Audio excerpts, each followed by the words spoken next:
नमस्कार। आज हम करेंगे बीए पार्ट थर्ड ईयर के प्रश्न पत्र सेकंड में अरस्तु के नागरिकता संबंधी विचारों का अध्ययन।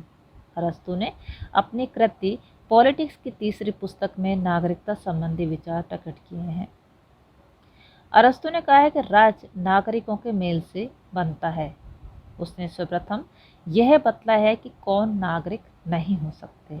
इस संबंध में उसने नागरिकता की तत्कालीन प्रचलित मान्यताओं का खंडन किया है। उसने किसी मनुष्य के राज्य में निवास करते हुए भी नागरिक न होने की 4 दशाएं बतलाई हैं।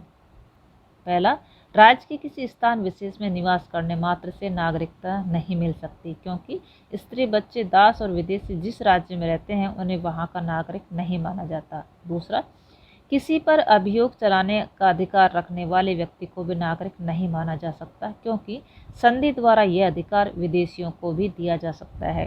तीसरा, उन व्यक्तियों को नागरिक नहीं माना जा सकता है जिनके माता पिता किसी दूसरे राज्य के नागरिक हैं, क्योंकि ऐसा करने से हम नागरिकता निर्धारण के किसी सिद्धांत का निर्माण नहीं करते।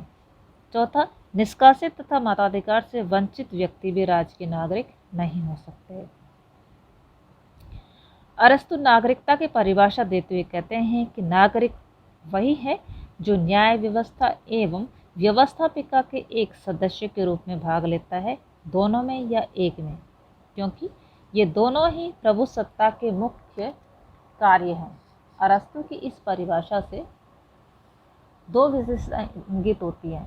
पहला, नागरिक राज्य का क्रियाशील सदस्य होते हुए भी न्यायिक प्रशासन और सार्वजनिक कार्यों में भाग लेता है। दूसरा, वह साधारण सभा का सदस्य होने के नाते विधायी कार्यों में भाग लेता है। इस प्रकार एक अथवा दोनों कार्य करने वाला व्यक्ति ही नागरिक हो सकता है। अरस्तु के मत में नागरिक वह व्यक्ति है जो न्याय अथवा राज्य के विधि निर्माण संबंधी कार्यों में भाग ले। न्याय क्षेत्र में न्यायाधीश या जूरी के रूप में कार्य करके एक व्यक्ति राज्य के न्यायिक कार्यों में भाग लेता है। अरस्तु का युग नगर राज्य का युग था। एथेंस में न्याय प्रशासन आधुनिक राज्यों में पाई जाने वाली न्याय प्रणाली से भिन्न था। वह थोड़ी थोड़ी अवधि के लिए न्यायाधीशों और जुर्रों को क्रम से चुना जाता था एवं प्रत्येक नागरिक को यह पद प्राप्त हो सकता था। उस समय राज्य के सभी नागरिक साधारण सभा के सदस्य होते थे और यह सभा वर्ष में कम से कम एक बार अवश्य समवेत होकर राज्य के पदाधिकारियों का निर्वाचन करती थी तथा विधि निर्माण संबंधी अन्य कार्य करती थी। एथेंस में यह सर्वोच्च सत्ता होती थी तथा सभा के सदस्य होने के नाते प्रत्येक एथेंस निवासी राज्य सत्ता या सर्वोच्च शक्ति में भाग लेता था। फिर भी किसी नगर राज्य में सभी व्यक्ति न साधारण सभा के सदस्य होते थे और न ही वे न्याय प्रशासन में भाग लेते थे। यूनान के किसी भी राज्य में विदेशियों, दासों, स्त्रियों और बच्चों को नागरिकता के अधिकार प्रदान नहीं किए गए थे। यूनानी नागरिकता आधुनिक नागरिकता की अपेक्षा बहुत अधिक संकुचित थी। इस दृष्टि से अरस्तु ने भी स्वाभाविक रूप से राज्य के सभी निवासियों को नागरिक स्वीकार नहीं किया। अरस्तु ने श्रमिकों और दासों को नागरिकता की परिधि से बाहर रखा और इसका कारण उसके अनुसार यह है कि नागरिकता एक विशेष गुण है जिसके लिए विशेष योग्यता की आवश्यकता होती है। जैसे 4 योग्यताएं इसमें प्रमुख मानी हैं। शासक और शासित बनने की योग्यता, दूसरा संपत्ति का स्वामी, तीसरा अवकाश और चौथा सद्गुण अर्थात उच्च कोटि की नैतिकता और बौद्धिक उत्कृष्टता।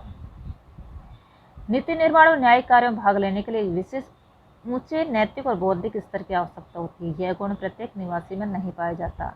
स्त्रियों, बालकों, दासों, मिस्त्रियों, श्रमिकों के पास शासन करने और राजनीतिक कार्यों में भाग लेने लायक नैतिक और बौद्धिक स्तर नहीं होता। इसके अतिरिक्त यह योग्यता उन्हीं व्यक्तियों के पास हो सकती है जिनके पास अवकाश हो। बेचारों दासों और श्रमिकों के पास अवकाश कहाँ होता है। अरस्तु छुट्टी या आराम के क्षणों को अवकाश नहीं कहता। उसके अनुसार जिन कार्यों को करने के लिए मनुष्य अपनी आर्थिक तथा भौतिक आवश्यकताओं के कारण विवश है, उनके अतिरिक्त लगभग सभी क्रियाएं अवकाश के अंतर्गत आती हैं। जैसे शासन करने की राजनीतिक क्रिया, सार्वजनिक सेवा, युद्ध करना, अपने साथियों के साथ, अपने साथी नागरिकों के साथ निर्वाह करना, जिसके लिए संयम, उदारता, विशाल हृदयता, साहचर्य के गुण हो सकें, खेल कूद, नाट्य कला में भाग लेना और विज्ञान दर्शन को प्राप्त करने का प्रयत्न, ये सब अवकाश में सम्मिलित होते हैं। अरस्तु ने अच्छे मानव और अच्छे नागरिक में भी अंतर बताया। अच्छे मानव का लक्षण सब राज्यों में सब समान है, उसके गुण निरपेक्ष हैं, किंतु अच्छा नागरिक कौन है इस बात का निरूपण हम विशेष नगर राज्य के ध्यान में रखकर ही कर सकते हैं। इसलिए यह विदित होता है कि अच्छे नागरिक के गुण सापेक्ष है। अरस्तु के नागरिकता संबंधी विचार प्लेटो से कहीं अधिक उदार नहीं है। प्लेटो भी उत्पादक वर्ग को राज्य के न्याय और विधि निर्माण संबंधी कार्यों से मुक्त रखता है, और अरस्तु भी। जो व्यक्ति अरस्तु के अनुसार नागरिक बनने के अधिकारी हैं, वे वास्तव में प्लेटो के अभिभावक वर्ग के सदस्य ही हैं। अरस्तु के नागरिकता संबंधी विचारों की आलोचनाएं हैं, जिनमें प्रमुख इस प्रकार है। आधुनिक युग में अरस्तु के नागरिकता संबंधी विचारों की अत्यधिक आलोचना की गई है, जिनमें प्रमुख इस प्रकार है। फर्स्ट है, अरस्तु के नागरिकता संबंधी विचार अत्यंत अनुदार और अभिजातंत्रीय हैं। वे यूनान के प्रत्यक्ष प्रजातंत्र वाले छोटे राज्यों के लिए भले ही लागू होते हों, किंतु वर्तमान प्रतिनिधि सत्तात्मक विशाल राज्यों पर लागू नहीं हो सकते। दूसरा, प्लेटो और अरस्तु ने श्रमिकों को नागरिकता से वंचित कर दिया एवं उसे समाज के उच्च वर्गों तक ही सीमित रखा। इस तरह उन्होंने समाज के बहुत बड़े भाग को नागरिकता से प्राप्त होने वाले उन्नति के अवसरों से वंचित कर दिया। यह बड़ा अप्रजातांत्रिक और मानवीय दृष्टिकोण है। आधुनिक राज्यों में प्रत्येक नागरिकता का अधिकार प्राप्त है और प्रत्येक को उन्नति का अवसर मिलता है। अरस्तु द्वारा स्त्री, दास, बालक और आदि नागरिक नहीं माने जाते हैं, जो वर्तमान राजनीतिक दृष्टि से ठीक नहीं है। वर्तमान सभी व्यक्तियों को समान स्वतंत्रता का अधिकार है और सभी वयस्क नागरिक कहलाने का अधिकार है। वे अपनी योग्यता द्वारा सत्ता में भाग ले सकते हैं। तीसरा, अरस्तु ने नागरिक और अनागरिकों में ही भेद नहीं किया, बल्कि अनागरिकों को राज्य का सदस्य भी नहीं माना है, उनको केवल सजीव उपकरण माना है। उसके अनुसार नागरिकों की एक अलग श्रेणी बन गई है, जो प्लेटो के संरक्षकों या अभिभावकों की श्रेणी के समान ही दिखाई देती है। अरस्तु के नागरिकता संबंधी यह धारणा समाज में एकता को कमजोर बनाने वाली और असंतोष को जन्म देने वाली है। चौथी आलोचना, अरस्तु के अनुसार नागरिक न्यायाधीश भी है तथा विधि निर्माण करने वाला भी। आधुनिक शासन प्रणालियों में प्रत्येक व्यक्ति न्यायाधीश और विधि निर्माता नहीं हो सकता, वह केवल अपने प्रतिनिधियों के निर्वाचन में भाग लेता है। साथ ही अरस्तु का यह विचार इस दृष्टि से भी स्वीकार नहीं है कि न्यायिक और विधायी शक्तियां एक ही हाथ में रहना शासन और स्वतंत्रता की दृष्टि से अश्रेयस्कर है। नेक्स्ट आलोचना, अरस्तु ने नागरिकता की अत्यंत संकुचित परिभाषा दी है। केवल विधि निर्माण और न्याय संबंधी कार्यों में भाग लेने वाले व्यक्ति ही यदि नागरिक हो तो राजतंत्र और कुलीनतंत्र में नागरिकों की संख्या कितनी कम होगी। नेक्स्ट, अरस्तु ने नागरिकों के कर्तव्यों पर अत्यधिक बल दिया है, उनके अधिकारों का स्पष्टीकरण उसने नहीं किया है। नागरिक शब्द रूपी सिक्के के दो समान पहलू हैं, एक तरफ कर्तव्य की छाप है तो दूसरी ओर उसे अधिकारों का मुकुट पहनाया गया है। अरस्तु ने नागरिकों की परिभाषा देते समय इस दूसरे पक्ष की अर्थात अधिकारों की अवहेलना की है। नेक्स्ट, अरस्तु ने नागरिकता संबंधी अपने विचारों में राज्यों में कई वर्ग उपस्थित कर दिए हैं, जिनसे राज्य की आंतरिक स्थिति सुसंगठित और शांति में नहीं रह सकते। नेक्स्ट, राज्य का उद्देश्य अधिकतम व्यक्तियों को लाभ पहुंचाना है। इसका स्वाभाविक अर्थ यह है कि अधिकतम मनुष्यों के अनुभवों और उनके पारस्परिक अंतरों से लाभ उठाया जाना चाहिए।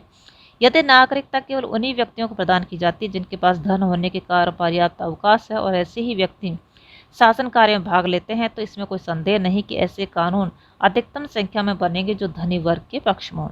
इसका फल यह निकलेगा कि जनतंत्रीय शासन के स्थान पर वर्गतंत्रीय शासन व्यवस्था स्थापित हो जाएगी। धनवान व्यक्ति अधिक धनवान और निर्धन व्यक्ति अधिक निर्धन बन जाएंगे। अरस्तु की इस व्यवस्था में शासन शक्ति अल्पसंख्यक नागरिकों तक सीमित होकर बहुसंख्यक जनता के शोषण का साधन बन सकती है। नेक्स्ट, अरस्तु का नागरिकता संबंधी विचार उसके राज्य के जैविक स्वरूप संबंधी सिद्धांतों के भी विपरीत है। अवयव विभिन्न अंगों से मिलकर बनता है, दूसरे शब्दों में राज्य व्यक्तियों और समुदायों से मिलकर बना है। अरस्तु एक प्रमुख वर्ग को नागरिकता से वंचित कर उसे काट कर फेंक देता है अथवा कार्य शून्य बना देता है। इस प्रकार आलोचनाओं के होते हुए भी अरस्तु का नागरिकता का विचार इस दृष्टि से उपयोगी है कि वह प्रत्येक नागरिक के लिए शासन में भाग लेना आवश्यक समझता है। यथार्थवादी होने के नाते यह मानता है कि नागरिकों के गुणों का निश्चय शासन प्रणाली द्वारा होता है। थैंक्स, आज के लिए इतना ही।